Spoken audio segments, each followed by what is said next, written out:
Partnerships for Wellbeing, the publication of our annual report allows us to reflect on 12 months of activity, challenges and achievements. For 2023, it was a year of growth, recognition and financial security. A year when our volunteers offered more help than ever to the communities we serve. That's especially true for our transport service, where we've invested in the expansion of our fleet, adding a minibus and a brand new wheelchair-accessible car to our existing 2 vehicles. The bus was bought from our friends at the Oxygen Works Therapy Centre, who changed their own transport strategy. And the new car came courtesy of the Highland Cross charity, whose volunteers and participants do so much for third sector organisations across the Highlands. There was growth too for our Health Walk service, where weekly walks increased from 12 to 15, as we revived groups in areas such as Culloden, and re-engaged partners at the Maggie's Centre. Indeed, in the years since PFW was launched, many more organisations are offering walking, wheeling and cycling activities in and around Inverness. Rather than see this as competition, we devised a project that would allow us to work alongside those like-minded groups and individuals. Happy to stroll, ready to roll. Our Inverness Festival of Walking and Wheeling did just that. Podfest.com.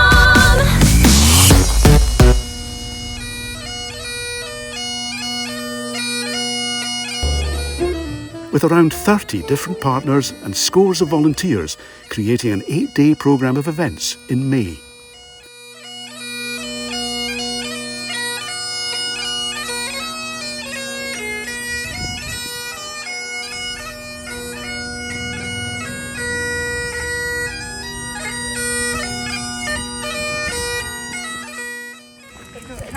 Happy to stroll and ready to roll.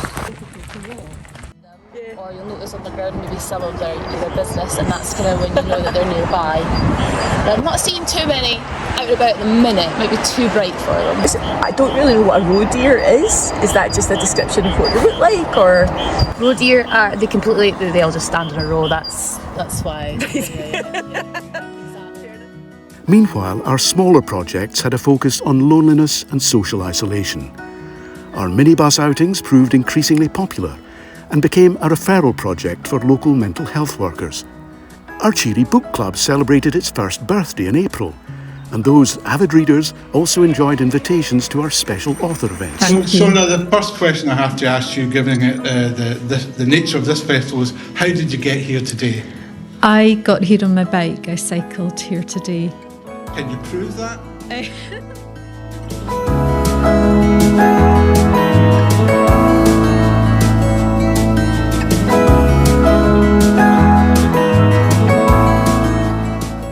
And our Sunday lunch clubbers continued to lunch and munch with gusto and with friends.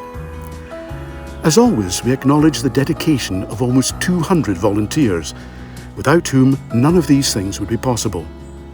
And our support for these volunteers included training sessions,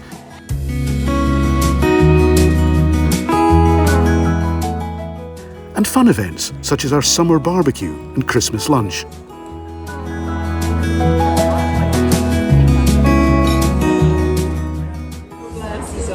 The winning number is number 7.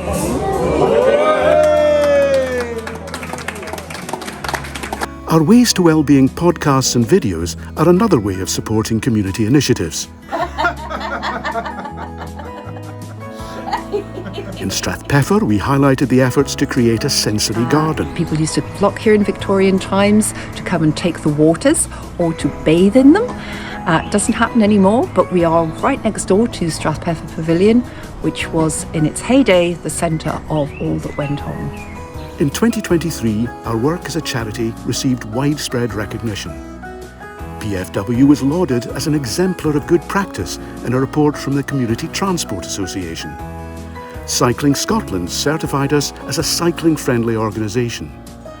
Our Festival of Walking and Wheeling was named Scotland's Active Travel Project of the Year. And for the second year in a row, one of our board members was named Trustee of the Year at the Highland Third Sector Awards.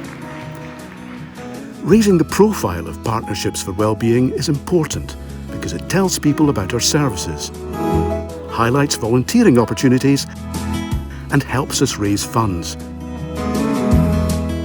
While much of our basic costs are funded by NHS Highland and Highland Council, a new 5-year award from Bank of Scotland Foundation has allowed us to recruit additional staff and plan for further expansion. And as ever, smaller grants pay for those unexpected costs, such as rising fuel and repair bills and office equipment upgrades. And as the year ends, we're already looking ahead. Next year, we aim to complete the upgrade of our transport fleet and replace our one remaining non-wheelchair accessible car. Year 2 of our Festival of Walking and Wheeling will include the Loop of Health, History and Hope, with digital milestones supporting mental and physical well-being. We'll freeze our fare tariff for another year, knowing that many of the people we help are still struggling with the cost of living. And to achieve all that we plan, we need the continued support of volunteer drivers, minibus escorts, walk leaders and trustees.